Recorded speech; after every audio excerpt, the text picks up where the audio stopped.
Hello and welcome into the Birds and Braves podcast. I'm Luke Winstel, joined by Falcons backup quarterback Matt Schaub. Mr. Schaub, thank you for joining me today. Oh, thanks for having me on the show.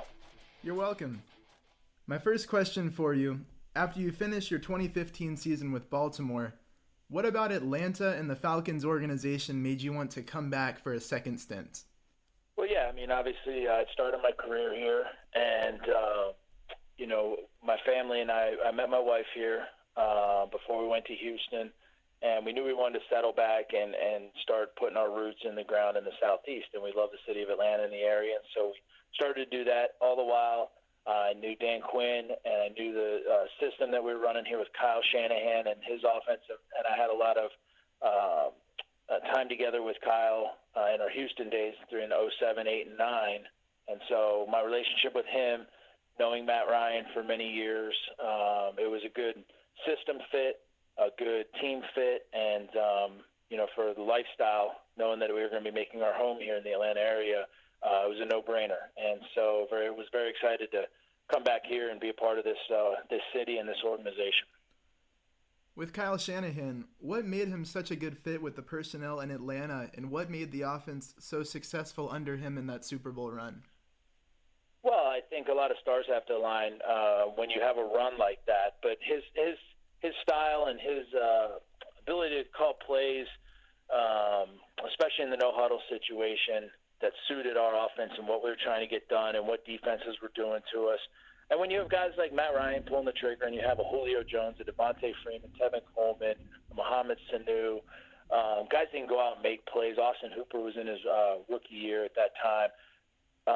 And the offensive line was healthy and played together the entire season. When you have all those factors, it sets yourself up to be successful. Now you still have to go out there and make the plays and execute and do those things week in, week out. But, we got to December that year, we really hit our stride. We got on a run. We got hot. We were putting points on the board. Our defense was taking the ball away. And then we got in the playoffs, and that stuff continued. And, we found ourselves in February playing football. And, so all those things all those stars have to align. And when you have that, coupled with great play calling, coaches that put players in position to make plays and play to their strengths, that breeds success.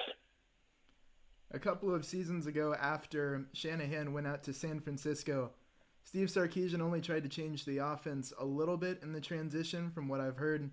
But now that Atlanta's transitioning from Sarkisian to Dirk Koetter, does it look like Koetter's going to put his own spin on the offense or try to continue that Shanahan blueprint? Well, I think, there's two trains of thought here. It's one, if it's not broke, don't fix it. But at the same time, it's very difficult to have an entire playbook, entire terminology and offense in place and have someone come in and say, here, we want you to work with this. That's not easy to do. And I've been a part of teams that have tried to do that, and you have periods of success, but you can have some lulls. And I think what needs to happen, I think Sark did this, and I think Dirk will do this too, because Dirk has tons of experience of calling plays in the NFL and in live bullets. And I think, there's going to be subtle nuances and subtle things that he's comfortable with. But the thing that with him coming in is his comfort level with Matt Ryan and Julio and guys in the building. That that foundation's already laid. So he can just come in here and hit the ground running with what we're trying to do offensively to attack teams. And when you have the personnel that we have, you don't have to overthink. You don't have to overcook things. But I think there's going to be some subtle things that he puts in that he's used to doing and things that he's comfortable with. And as players, we're trained to adapt. We're trained to learn, and we're trained to do what we're coached to do. And so we're all going to get on the same page. And we've got a bunch of veterans in the room, and, we're going to put things together that make sense for us to go out and be successful on Sundays in the fall. And that's the way we're going to approach it. So I think there's going to be some changes and some things that teams see or people see, fans, other teams see that we've been doing for years and years, because there's only so many ways to draw lines on paper at the end of the day. And what would you say is the toughest part of transitioning offensive coordinators? Because Matt Ryan's having to transition again. I know for you, as you've been in the league, you've had a lot of different coordinators. What's the hardest part of transitioning? Well, I think the main thing is almost unrelated to what actually goes on the field, and that's something that I don't think we're going to have to go through this offseason. That's usually the relationship, the trust, getting to know each other on a personal level so that you're just an extension of one another on and off the field. The offensive coordinator and the quarterback have to almost be using the same brain and thinking along the same lines, knowing why something's going to be called, knowing what your quarterback as an offensive coordinator likes to have called in certain situations. You know, those things you have to develop in the offseason and in the summer so that when you get to September, you know, all that's already done. All that legwork has already been put in.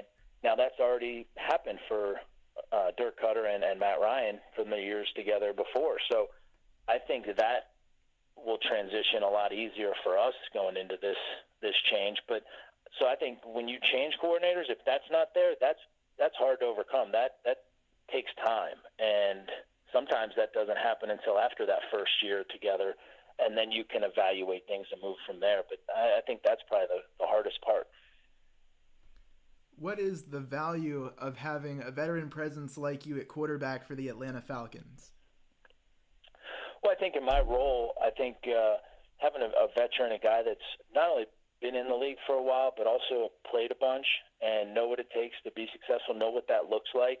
And in my role, it allows me to not only help during the week with Matt and what he's looking at and kind of going through the game plan and helping him digest it and get ready to go out and cut it loose on Sunday, but also help out other positions, help out the defense with what other teams haven't known a lot of coordinators and a lot of players in the league, helping them with what they're going to see and what teams like to do and help prepare them to go out and be successful on Sunday. And then as well on offense, being able to help out some of the young guys with route running or, you know, calls or what we're trying to get done with our game plan and our scheme. You know, there's just so many little things that you can do from Monday to Saturday to help guys go out and not think and go out and react and play fast and cut it loose. And so I look at that as a lot of little things that I can help young guys coming to the league get prepared to go out and be successful.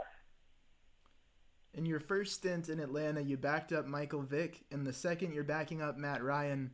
What would you say is the biggest difference in backing up Vick compared to Matt Ryan? Well, I think the first and foremost answer is pretty obvious. They're two different styles when you look at how they play. Mike can sling it all over the field, but he was going to try to escape, make plays with his feet outside the pocket, and he'll still be able to throw accurately and make plays down the field throwing if guys in coverage want to go and try to tackle him behind the line of scrimmage or try to chase him down outside the pocket. But that was a big part of his game, whereas Matt does have that mobility and his ability to create with his feet and extend plays, stepping up in the pocket or getting outside the pocket, but that's not his first thought. You know, he's going to deliver throws on time in rhythm, very accurate, and put him in a position where guys can make plays with it. And so I think that's the main difference when you look at him. And, Matt's had a lot of sustained long-term success doing that, and that's credit to him. And Mike, he had a lot of success early and then had a couple years off, but then he came back and he played tremendously well when he went to Philadelphia. And so, but their games are just different in that aspect. And you mentioned Matt's had a lot of long-term success. He's been great for the Atlanta franchise. What has been the key, just as someone that works with Matt on a day-to-day basis, to his sustained success? I think it's just his attention to detail, his ability to, when he walks in the building, to, he's all about football. He's all about what is taking place right then and there in the present, and being able to comb through the details and understand exactly what needs to get done and executing the game plan to attack what we're facing that week. And that constant attention to detail and work ethic is not easy, and it's hard to come by, but he has it, and I think that's one of the main things that allows him to go out each Sunday, going into a game, knowing he's going to be successful because he's put the work in and he's been diligent about what he needs to do to execute the game plan. Now it's getting up to be draft season. The quarterbacks are preparing for the draft. I know for you, it's been a while since you prepared to enter the NFL and the draft, but for that transition from college to the NFL, what makes it so tough, especially at the quarterback position? Well, you're right. It has been so long since 2004 when I came out. The process is so different nowadays. And you look at college football in general, and it's so different. Being able to evaluate quarterbacks and young players coming from college and some of the systems that you see, being able to translate that to some NFL offenses. Now, some NFL offenses have started to adapt some of the college stuff to allow for an easier transition for not only quarterbacks but for other position groups. You see that starting to take place this past year. But, being able to project guys and what they can do, and some guys, it's as simple as never having had taken a snap under center, always having been in the shotgun from high school to college. That's a big adjustment for a lot of players. And so some of those things that they have to grind over for 3-4 months before the draft and then come in and try to do in an NFL practice in May and June is not easy to do. Another simple little thing is just calling a cadence at the line of scrimmage. Some guys never had to do that. They use the clap or whatever they do in the shotgun in their college offenses. But those things aside, some of the offenses and some of the terminology, that can be very cumbersome. And I think that's the biggest challenge for guys is learning how to call plays in a huddle and learning the terminology because, again, some of those players never had to do that. And I think that can be a real challenge for guys. And then after all that, they have to go out and play good. And, you have to be able to do that stuff without thinking too much to then just go relax and play football and let your natural ability come out. But the process is so much different than many years ago when I came out. The combine wasn't even near televised, and now it's on TV, you have social media. Some of these things that these players are going through are so much different than, what was taking place back in 2004. And my final question for you, what does your foundation do and why did you start it? So back in 2010 in Houston, my wife and I, when we were having our first child, we had been doing a lot of work at Texas Children's Hospital there in Houston and doing some charity work. And when we were having our first child and, how much that influenced us, we realized just how much of an impact we could have with children with medical needs and things that we could do for the hospital to help give the kids that are undergoing certain treatments or certain hardships that we could give them something to smile about. And so we started our foundation, the Great Hope Foundation, and it was just to help out kids with medical needs. And we built a playroom at one of the hospitals there. We expanded the emergency room at one of the hospitals by twofold from 12 rooms to 24 through raising money through golf tournaments and galas and everything. And so we did that for a few years, and then we took a little bit of time off when I went to Oakland and Baltimore. Just for moving around, that made it difficult to really get things going. But we're starting to try to get our feet on the ground and get things going with it here in Atlanta and working with Children's Healthcare of Atlanta and doing things like that. So we'll see. But it's been tremendous to be able to see the impact that we can have in some of the kids, in the hospital. And in fact, we'd like to try to do as much as we can for them, but I think they do as much for us as we do for them when you see the smiles and you see the carefree nature of them and what they're going through. Mr. Schaub, thank you so much for your time and for joining me on the show. Hey, thanks for having me. I appreciate it. You're welcome.